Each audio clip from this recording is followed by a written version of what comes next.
Hello, this is Erin with the Joy in Pens and Paper, and it is time to do my February 2025 currently inked. I believe this is my third February doing a currently inked. Is it my third? I think it is. Anywho, this month I did have a viewer comment that the palette, which is right here, was fairly romantic, and I did look at what everyone selected, and it was, as usual, really lovely to see everyone's selections. I did write them down. I am a huge data nerd, which lines up with what I do for a living. But I put each person's name and then I checked off what they selected, and I then looked at the highest selected. There was one that was selected at a fairly high rate that I opted not to use because there was another one that was kind of a medium selection that I just really thought would be a better pairing with a pen. I also did have a viewer that offered up some suggestions for pens, and I so much appreciated that. I believe at least one of them I have pulled into this month's pen and ink pairing, and I may have a partial pairing for another one. Kind of a inspiration was taken, so to speak. So without further ado, let's get into this month's currently inked. I am going to put this down just because I am going to try to have less fingerprint smudgings. I at the end of the day, I'm okay with it, but I also would like to have a beautiful page. I am going to do the pen and ink selections for this month on this page right here. And I'm going to change the setup just a little bit because I want to then be able to do my end of month thoughts right next to it so that I really have a story that's right here. That's my fancy way of saying it. And I think that is it for an introduction. So let's get into these swatches. So the first pen and ink pairing that I have this month is this lovely little white and red Pelikan M600. This has an extra fine 14 karat gold nib, and this pen was a fairly super discounted pen that I got in December of 2023. I had just found out that my student loans had been forgiven. I know that that's a controversial topic, but I'm very thankful.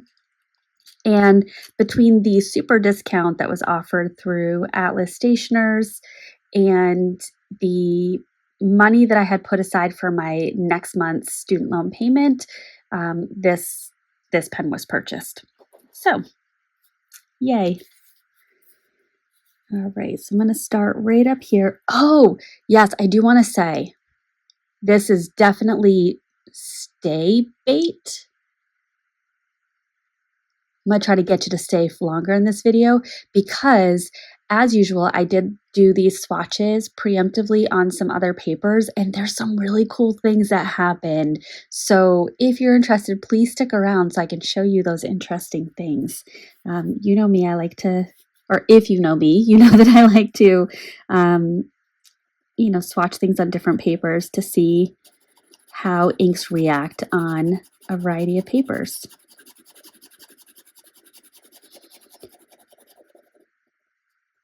All right, so you already know this is the Pelikan M600, and I will tell you with this ink, this nib is so smooth.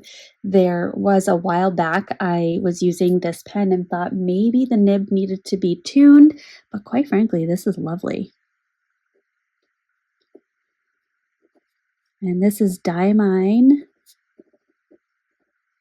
Cranberry. This is was from the 2024 Diamine ink vent calendar. It was a little controversial because this was noted, and here's the little bottle, this was noted as a standard ink, and it actually has a sheen to it. So there was some wondering if it was mislabeled. You know, Diamine can speak for that, but it's a beautiful ink. It's a really lovely, bright, but dark pink, magenta, if you will. It's magenta. But I thought that was a really nice color for this month, and it was fairly highly selected. I think this was tied as one of the top 2 selected inks. The next pen that I have is a Zodiac Pen Co. pen. The model, the body style is called Virgo, and the resin is red abalone.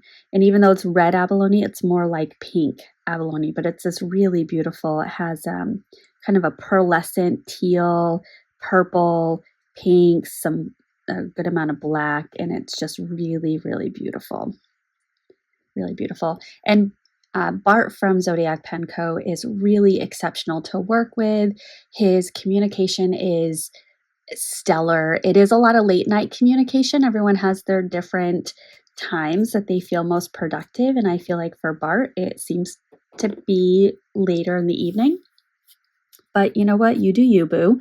Whatever works for you. Your pens are phenomenal, and I'm very thankful for it. So this one is inked up with Birmingham Pen Company Sunset Blush, and this is one of the inks that really did some fascinating things on. I have 3 other papers that I swatched it on. So Zodiac, Pen Co, Virgo. This has an extra fine nib. And like I said, Birmingham Pen Company Sunset Blush. I'm struggling with my letter order right now. But I really like that color.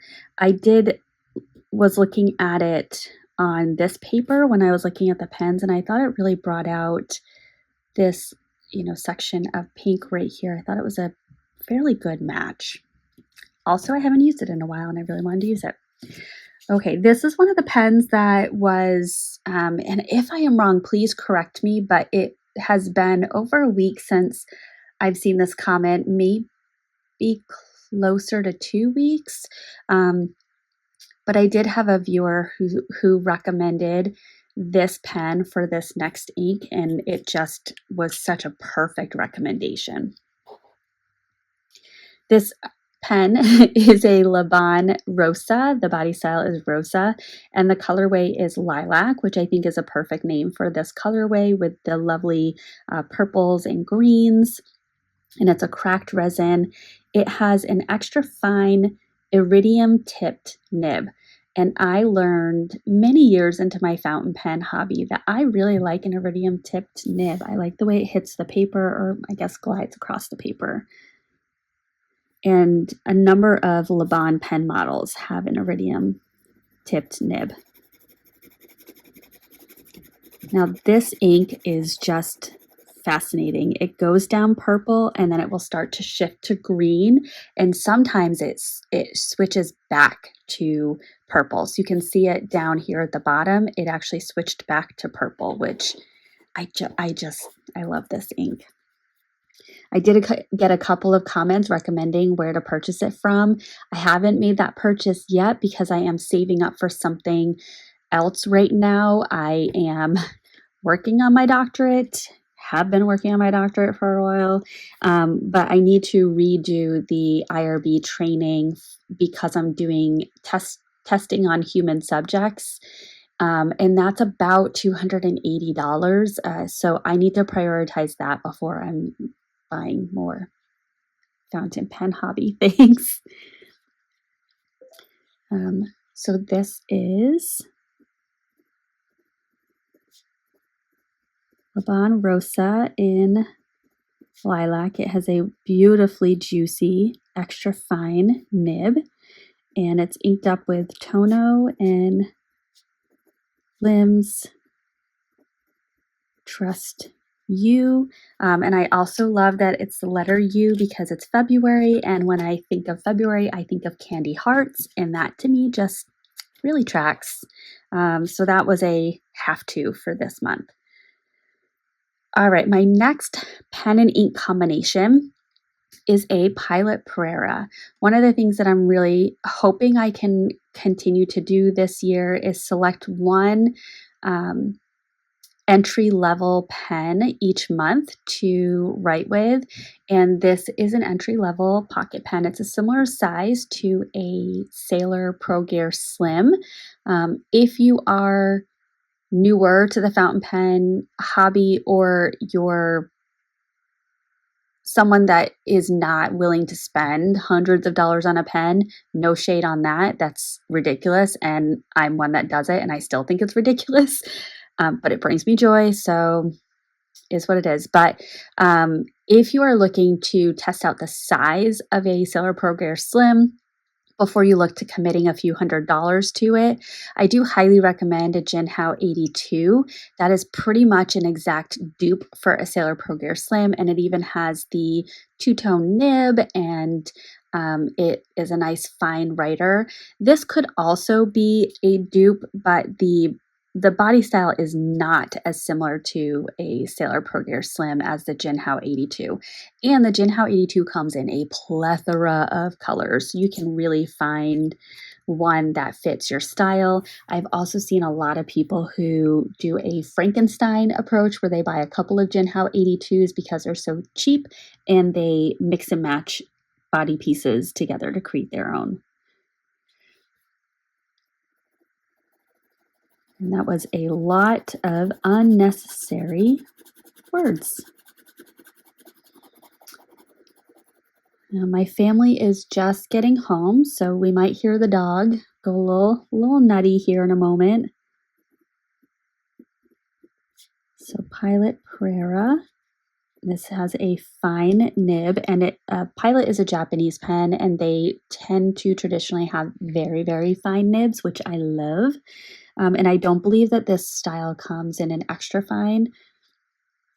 I probably would have gotten that if it does, because that's my jam. And this also is a Birmingham Pen Company ink, and this is Plowman's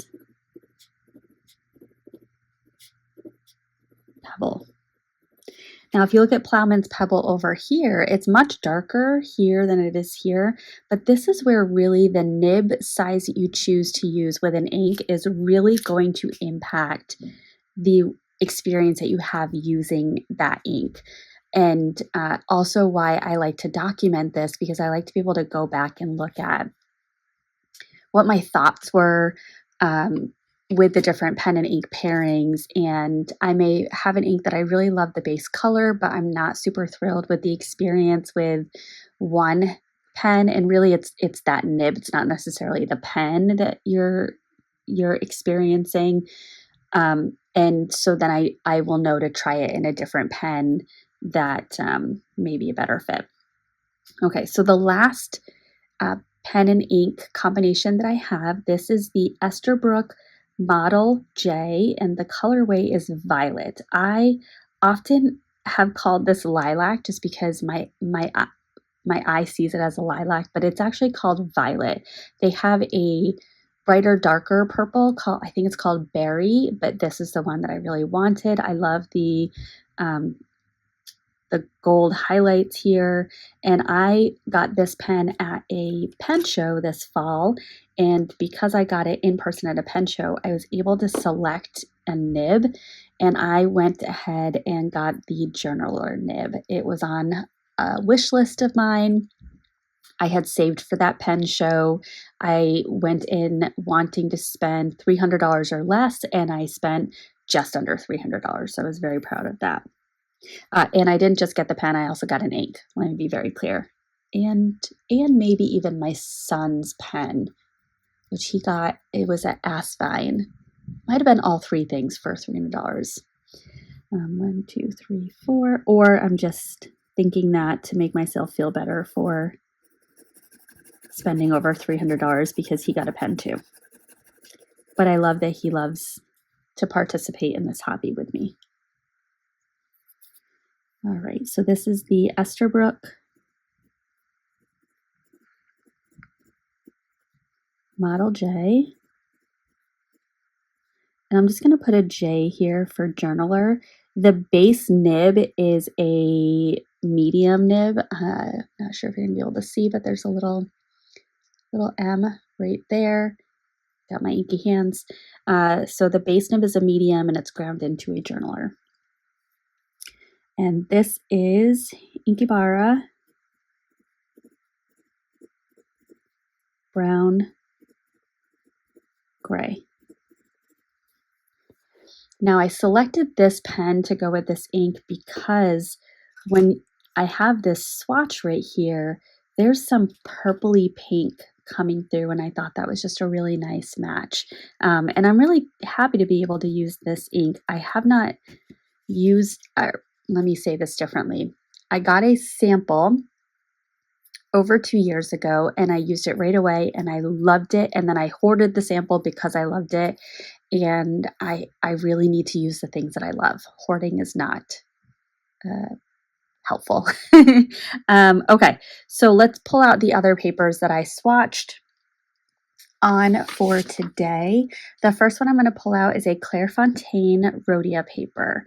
And when looking at this paper compared to the Tomoe River Sands paper in the Hobonichi Plain A5 notebook, some of the things that I noticed are the Inkebarra Brown Gray is much more brown versus it's green on this paper, which is just really fascinating.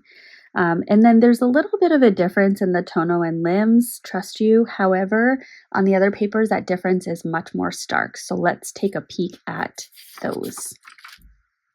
First up is the Life Bank paper. And again, look at, let me just pull these closer. It's 3 different colors right there. And then on the Life Bank paper, Plowman's Pebble is gray. And Trust You is a bright purple, and Sunset Blush is less of an orangey pink and more of kind of a bubblegum pink, which just blows my mind. Cranberry, I don't necessarily see a difference amongst the papers. And then how am I going to do this? Well, I guess like that maybe. It's not the best, but okay. So then looking at, this is Cosmo Air light paper in a Galen Leather Co. Everyday Notebook. Again, the cranberry looks pretty similar. It could be a little bit punchier, brighter on the Cosmo Air light paper. It's a fairly similar color for Sunset Blush on Tomoe River and Cosmo Air and Rhodia. For the Trust You, it's this much more kind of muted grayish purple than it is on the Life Bank paper, but you're not seeing as much of the green that you see on the Tomoe River and Clairefontaine Rhodia.